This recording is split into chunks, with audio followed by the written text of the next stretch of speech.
Thank you. Good afternoon. Welcome to this meeting of Borough Council's Audit and Governance Committee. My name is Councillor Anne Burns and I'm Chair of the Audit and Governance Committee. I first of all remind you of some of the domestic arrangements.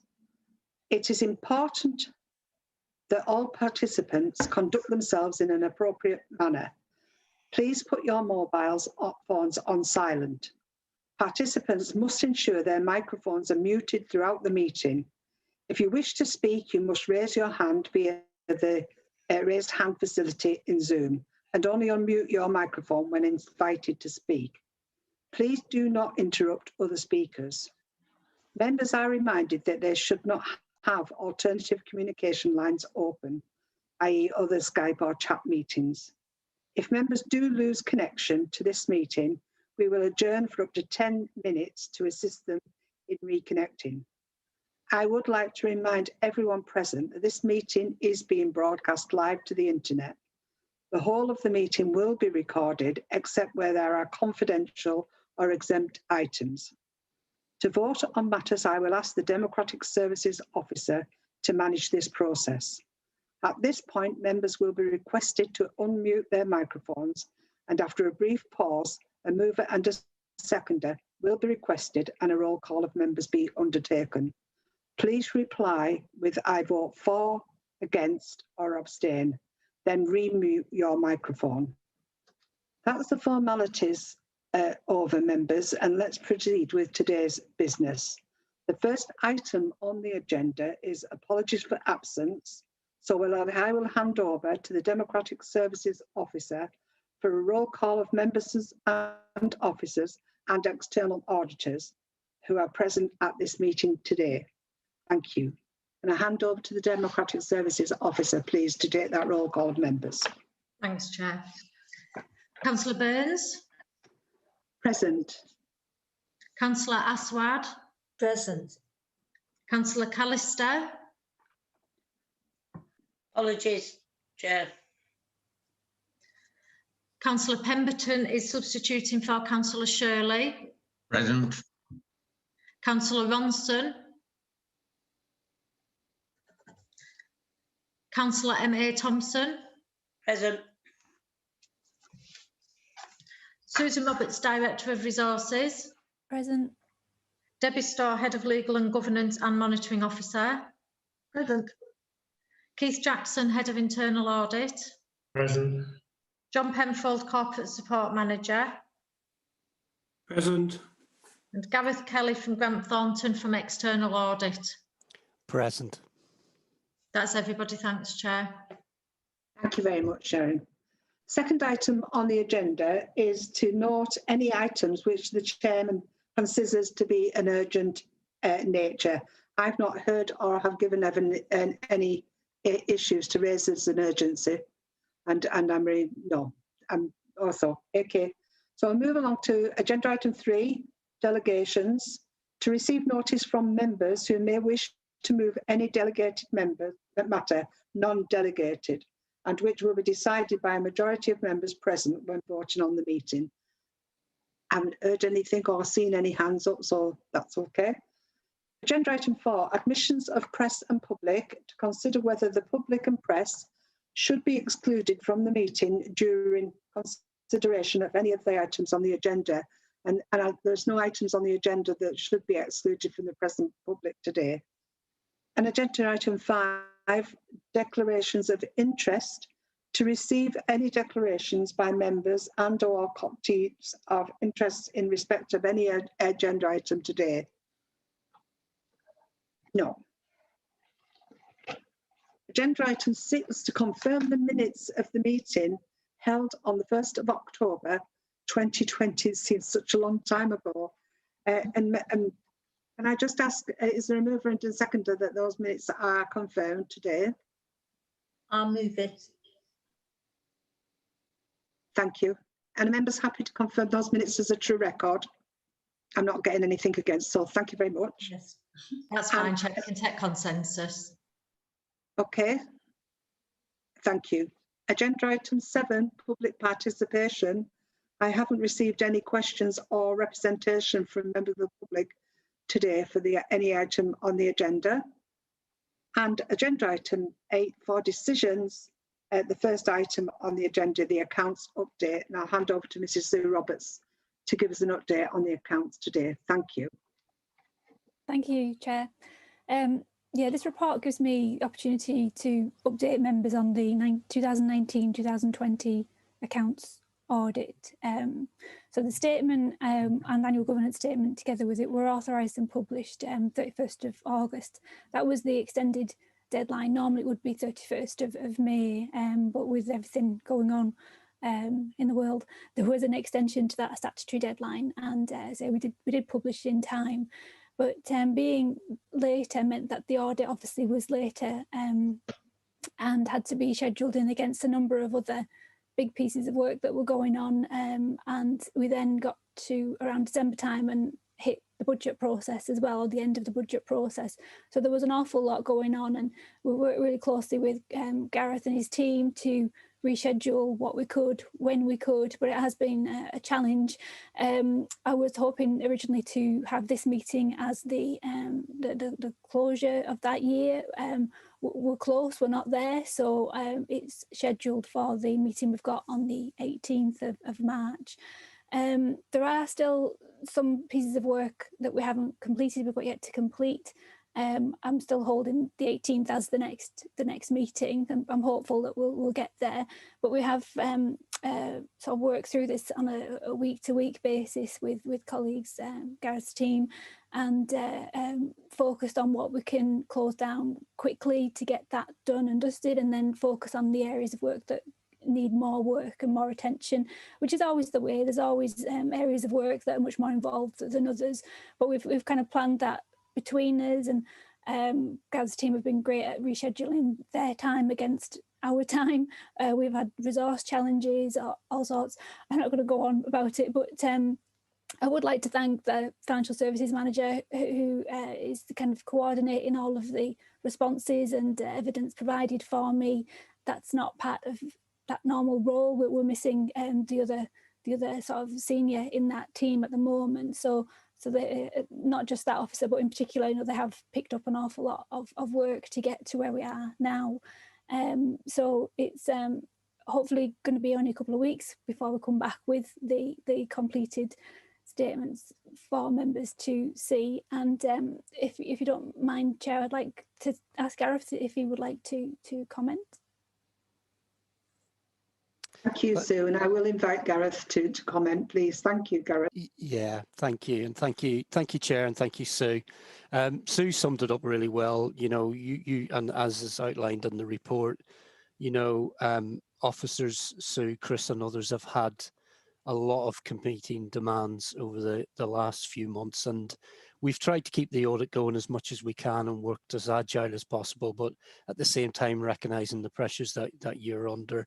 But we are, as Sue has confirmed there, we are closing in, and we are confident that if we can get the last few areas bottomed out over the next week and a bit, that we will be on schedule for the completion of the audit on the 18th of March. We have a draft audit findings report. We've shared some of that with Sue and the team as well, so there's no surprises in terms of where we are. But if we're able to resolve the outstanding queries that we've got, we'll be in a position to give an unqualified opinion on your accounts. The value for money conclusion probably won't come as a surprise to the committee, but it is a continuation of the except for VFM conclusion that we gave last year in relation to contracts and procurement arrangements. So that's something that we've already agreed with Sue, and we've taken that through our national moderation processes as well.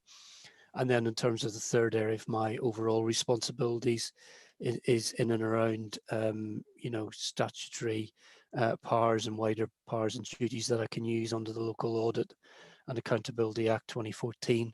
And again, I'm pleased to report at this stage, and I don't see any change between now and the 18th. I'm not proposing to use any of those additional powers in that period. So yeah, that's just a quick summation of where we are, and we continue to work very closely with Sue and the team, and we appreciate the unprecedented times that you're working under, but it does feel like we're closing in on it, and we look forward to presenting that position to you in more detail at the next committee.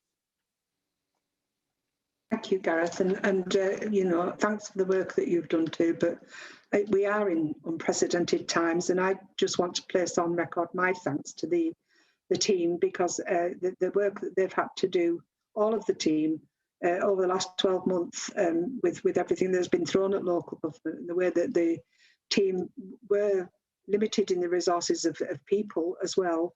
They've done some enormous amounts of work, and to get to this stage where we're about ready to present the accounts, be it right up to the wire, but we will do that, I'm sure. So thank you for that. And I'm sure when we come back on the next meeting, that will be presented okay. So we look forward to that. Yeah, no Can problem. I just ask?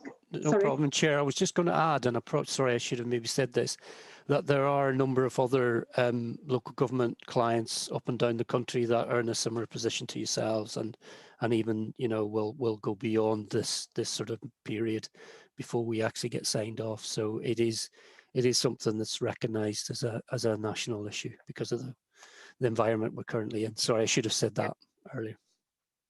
Thank you, Chair. Okay, thank you, Gareth. Does any member want to ask any questions or make a comment before I move the recommendation in the paper? Not seeing anything, Sharon, are you? No? No, there's nothing on. Okay, can I just then move that recommendation, which is the one on the front page, recommendation 2, that we note the accounts update for 1920 in the minutes. The members happy with that? Yes. Not hearing it. Yes. Otherwise. Okay, thanks, Sharon. Right. Thanks. Thank you. Okay, the next item on the agenda is agenda item 9, and that I'll hand over to Mrs. Roberts again. That's a going concern. So. Thank you, Chair. Yeah, I realised afterwards I should have put the year in the heading. So this is actually the going concern assessment for 1920 again. So we've seen it before when we were back in March 2020, and it's been reviewed or revised 3 times since. So this is the final revision, and it's brought for completeness really to go with what will be the closure at the next committee. But it was really just to say that we are still a going concern, and I have reflected on what's happened between my original authorisation for issue of the statement and where we're at now. I've revised a few just very minor dates and things like that in the appendix to bring it up to date and recognised obviously the Coronavirus Act. I think I might have put that into the last version members had seen. So it's just really to tidy that up. So I've got a complete set of evidence to support why I'm preparing or have prepared the accounts on a going concern basis. There will be a 2020-2021 going concern assessment at the next meeting, which takes us into the next year. So I wanted to separate those two and bring this one today so that it's clear that this is about the accounts that you're going to receive at the next meeting rather than the year ahead. And it's appended at the back, but it's the same format that members have seen before, just slightly revised because it's a different point in time that I'm reviewing it. Thank you. Thank you. Anybody got any questions or comments to make other than that? The recommendation again is set 2 on the front page, that we agree with the revised issue and going concern assessment for 2019-2020. We have a mover and a seconder, Chair, please, for this one. And sorry, could I have a seconder, please? Yeah, thank you. Yeah, I'll second. Councillor said seconded, Sharon. Thanks. So I've got Councillor Burns move and Councillor Aswad second. Can I just take a call on that, please, for 4, against and abstain? Councillor Burns? 4. Councillor Aswad? 4. Councillor Pemberton? 4. And Councillor M.A. Thompson? Councillor Thompson?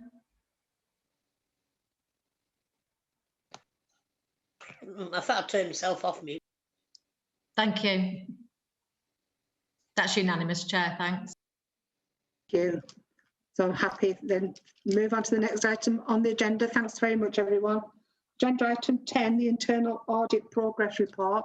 This is Keith Jackson. Keith. Hi, thank you, Chair. Briefly go through the report, please. It's for the period April to February 21, so basically the majority of the financial year. Obviously, this isn't going to reflect the usual progress in previous years. And the situation is compounded as well because we've got 2 vacancies within the department, so that's not really helping the level of coverage. Just in relation to the recommendations on page 4, we've produced a small number of reports. We've got 10 recommendations, no priority ones, and they've all been fully accepted. No rejected recommendations at all, Chair. On page 7 of the report, you'll see that the table doesn't really demonstrate the usual amount of progress against the planned activity. You'll notice at the bottom the benefit certification 2024. This piece of work takes approximately 200 days really of audit time, so to put it into context, it is quite a significant piece of work, which we've concluded almost. Over onto page 8, we've undertaken a small number of audits. You'll see listed as an IT report coming to your next meeting. But then we've also put considerable amount of time into the provision of grant support within the community between the period of April to September 20. And again, I would probably estimate that this work has taken in excess of 200 days as well, Chair. So when we add all this together, you can see the 2 pieces of work have taken in excess of 400 days, which is probably 80%, 70-80% of the available resource. So there's not really much time left, to be fair. Over on to page 9, we're continuing to man the and process the hotline calls and emails and so on, so that's continuing as normal. On page 10, there's a certain amount of contract audit coverage, but this is obviously slightly less than previous. And then just finally, Chair, on page 12, the statistics in the performance indicators, we've got 0% against the management response, but I suppose, to be fair, we're in sort of totally unusual circumstances and certain things just had to drift, so that's really why the responses were late. But at the moment, we don't have any draft reports outstanding, so the work we've covered is up to date, although clearly, there's a considerable amount that hasn't been covered from the plan. I'm happy to take any questions, Chair. Thank you, Keith. I think you've answered the one I was going to ask you about the 0%. Wonder why there was 0% in there. So yeah, you've answered that. Thank you. Any member would like to ask any questions of the internal audit report? Your hands, Chair. Can I just thank you for that, Keith, because as normally it's impeccable report, and thank you for all of that. Okay, I'll move you on now to agenda item 11 with the internal audit reports, final reports. Okay, thank you, Chair. And the first report, 1906, is a cash floats and receipting report. Obviously, this relates to these are reports that we finalised at the end of the previous financial year, and the responses were delayed, as I've already highlighted. Substantial assurance, Chair. The recommendations that we've made, the important and the minor issues, relate to procedural and compliance matters. There are a small number of recommendations, the previous ones. They're over the last from the last 2 to 3 years. So reminders have been issued to encourage officers to comply with the points that we've made. None of the items are highly important, Chair. So I won't really say anything further. If I'm okay, just to move on to the next report. 1914, this is the accounts receivable report of the debtor system. Pleased to say again, this is substantial assurance with just 2 minor issues and 2 previous recommendations. The only real point to note, Chair, is that one of the previous recommendations is quite a number of years old, and this is something that we do try to progress with a financial services manager, but there were a number of items behind it. So it isn't being ignored, but clearly it is quite an old item. Can I just ask a question on that? Because you're right, it does go back quite a number of years, and it's forever having to come back onto the agenda. Can we not get that moved and actually moved and signed off so that we can finish it? It's not good, is it? You know, that from 2015 it keeps coming back time and time again because nobody's signed it off. Yeah, the actual we were asked to undertake a piece of work to review certain procedures and processes that related to the debtor system, and it resulted in quite a broad and quite extensive action plan. And it's taken a number of years for these actions to be cleared and to be addressed. So there has been quite an amount of progress against this particular recommendation. It's just that all of the individual parts of it haven't been completed. But maybe the way to resolve this, Chair, is perhaps to identify the parts that are outstanding and produce these as a separate recommendation rather than this appearing to be a whole piece of work that's not been totally addressed when a fair degree of progress has been made against it, Chair, if that helps. Yeah, can we make some? Can we get somebody to recommend that to them so that they can actually determine that and then perhaps sign it off? I think it would be a good idea if we can pick that one out. Thanks, Keith. Thank you. Am I okay to move on to the next report, Chair? And so, report 1918. This is the accounts payable system or creditors, if you prefer that. Again, it's substantial assurance, Chair, with just one minor issue and three previous recommendations. I don't have any, they're all compliance matters, Chair. And the new recommendation really just related to retention of credit notes within the system, which is just a process matter. As I say, substantial assurance, and I don't have any detail to report further.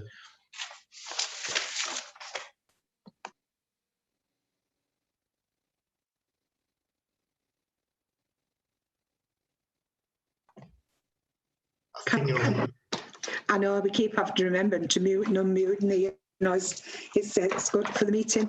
Any questions from any members for the internal auditor manager? No? Members happy to receive those reports? Thank you very much. Thanks, Keith. Right. Agenda item 12, review of standards arrangements, and I'll hand it over to Debbie Starr, our officer. Debbie? Thank you, Chair. Yeah, this is a report to committee bringing forward a review of the council standards arrangements. The council's been operating under its existing arrangements since 2012, which is when the Localism Act provisions came in, and it's appropriate for them to be reviewed on a regular basis. And the arrangements have been considered in light of best practice recommendations arising from the Committee for Standards in Public Life review of ethical standards as well. It is consistent with practice across local authorities within Cumbria generally, and it just really adds clarity and detail to the existing arrangements but puts them all in the one place. So I'm hoping that members will find the arrangements clear and usable, and therefore if you're happy with them, then I would suggest or request that they be recommended to council for formal adoption. You'll note also within the arrangements that if it gets to the stage where actually a conduct matter gets referred for investigation and in finding of a breach, that there's a suggestion for a subcommittee of this meeting to deal with any hearings that may be necessary. That's not been within the Constitution previously, but it's a bit of a tidying up so that it's there if ever it's needed. And I've also taken for opportunity to attach to the report the local Government Association Model Code of Conduct that was signed off by them in December.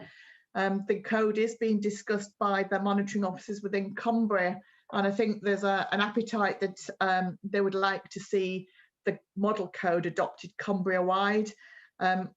I welcome your comments on this. I think there's been some revisions or suggestions within the monitoring officer group to tweak the code, but if you're comfortable, then I'm happy to bring back a report to a future meeting when we come to review the code, because best practice suggests we review the code on an annual basis. So I'm happy to bring that forward with the next review of the code of conduct, and if members are comfortable with that, but are just seeking feedback on them. Happy to take it. Thank you, Debbie. Any questions from members on this? I mean, I have one. I just wondered if what happens to members if they're found guilty of breaching this code? As it stands at the present time, the legislation, I suppose, has no bite. There is no power to suspend or disqualify a member. All it would be at the present time is censure, whether that's additional training, whether the party involved has a role to play, and it would be recommendations, but there is no power to suspend or disqualify. But that is something that the government is being asked to review moving forward. So what happens if we set up a hearing committee? They've got no teeth to do anything about it. It's just sort of they're talking to people about their code, their conduct, and to try and make sure that they, as a councillor, become better at probably talking to members of the public or doing the job. Is that that's what it's saying basically, isn't it? It's about, I suppose, it publicises the findings of the report. It determines whether there's any recommendations to be made to the full council.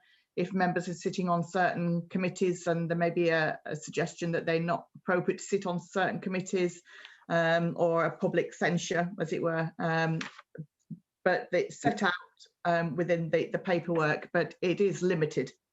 Yes. Okay, thank you. Anybody got any views? Yeah, Councillor Thompson. Being one of the few people in the Borough of Barrow-in-Furness to have actually been through a standards procedure many years ago, from some remarks I made at a planning committee to just in general, and somebody took offence at them, and twisted them so that it sounded like I'd said something that I totally hadn't said.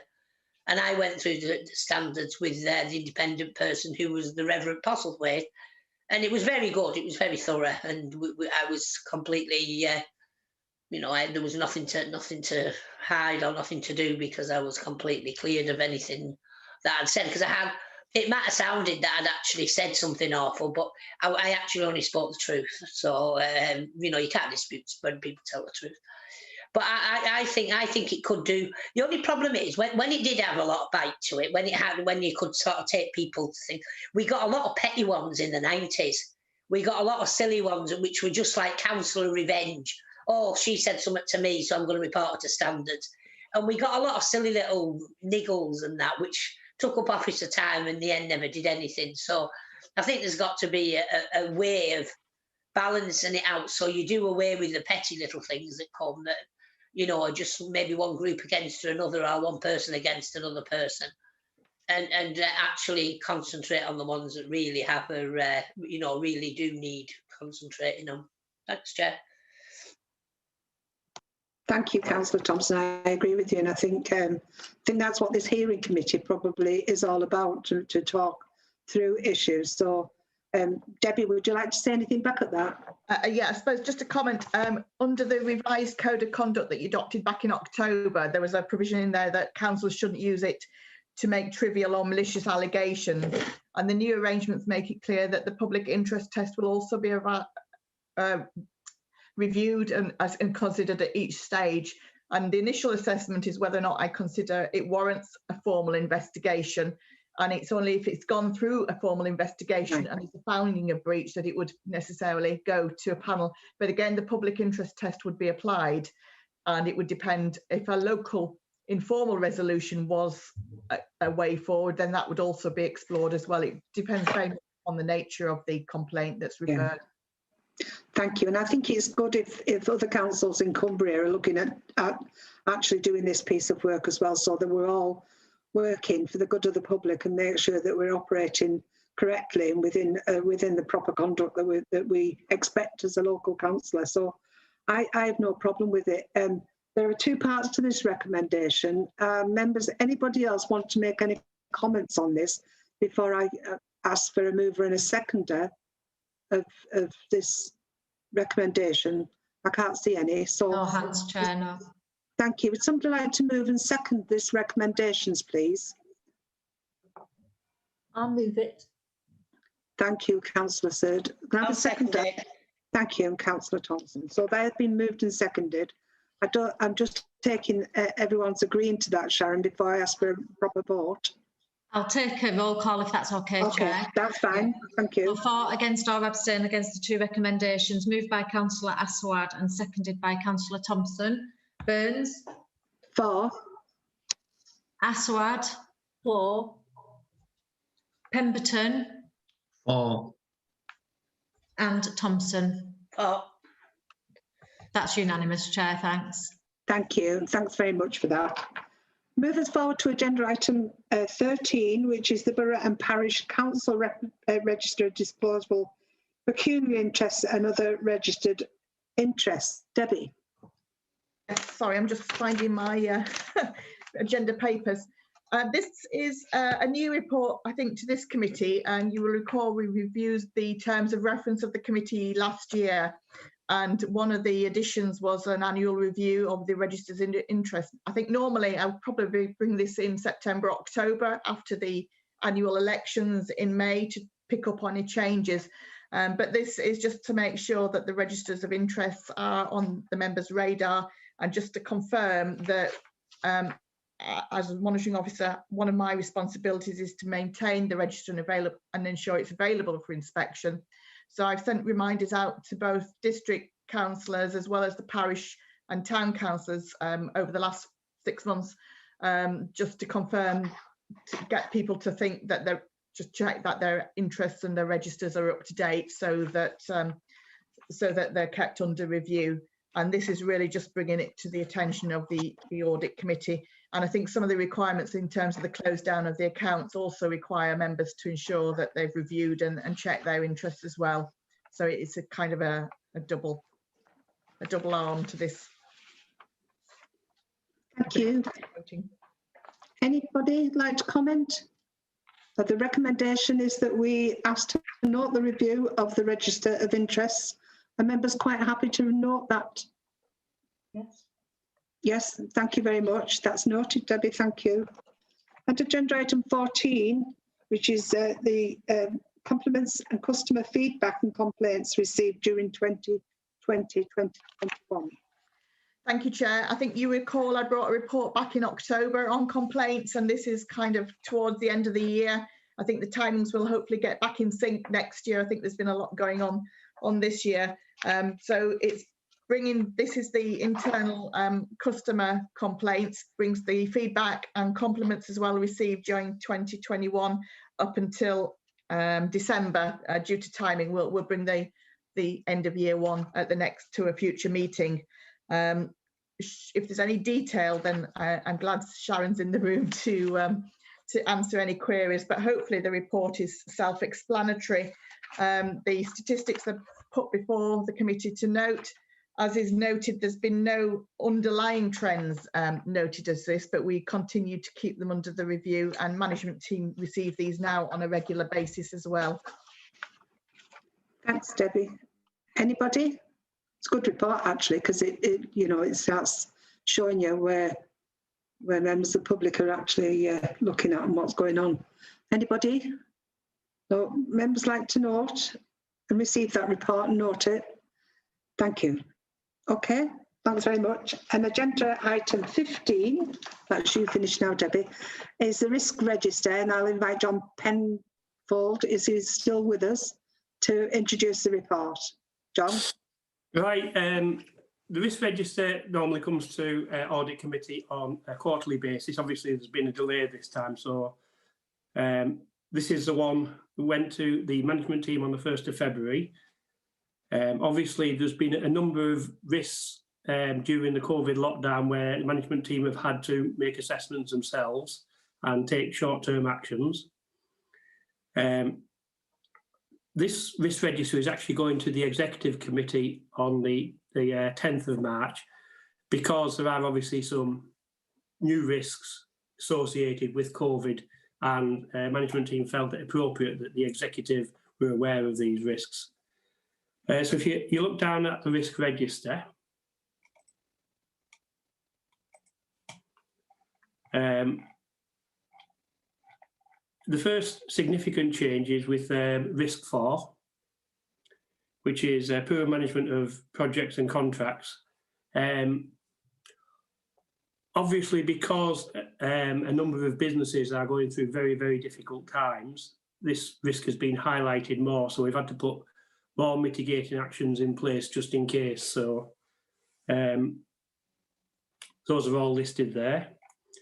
The next change is risk.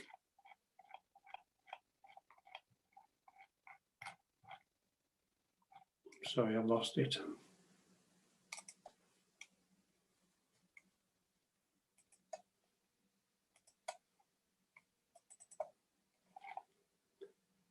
The next change is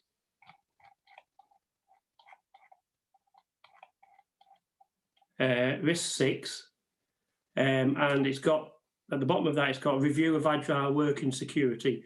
There's an IT project now which will improve the security of our IT equipment. It's called the Agile Working, which means you can either work from home or work in the office or work on site. And I think the majority of staff now have got laptops to work from, and this project will improve the security of those laptops. So there'll be a number of things coming through, including multi-factor authentication very shortly. Next one is risk 8, which is natural disaster, pandemic, or malicious or accidental incidents. We've reviewed the service arrangements with major contractors. We're working with other Cumbria local authorities to lobby central government to address the cost of the corona pandemic. And we will continue to review our reserves and our medium-term financial plan. And those are the major changes to the risk register this time. Obviously, I won't be bringing the risk register to the meeting on the 18th of March because there won't be a management team to assess it between now and then. So essentially, that's it. If anybody's got any questions. Thanks, John. Thanks for highlighting those. Any questions, anybody? No hands, Chair. Well, could I just say about the agile working, John? Are we looking to a time when people will be brought back into the town hall? And is that put down as a risk as well? That will be a separate risk at the time if we go down that route. I don't think any decision's been made. A number of departments work on site anyway, such as planning, building control, so they move between site and the office, and that will continue in the future, but no decision's been made about where people will be working in the future. But if people do come back into the town hall, appropriate risk assessments will be carried out before that happens. Okay, yeah, thank you. Thanks, John. That's it, I think. I think that's the last agenda item. It was, Chair, yeah. Yeah.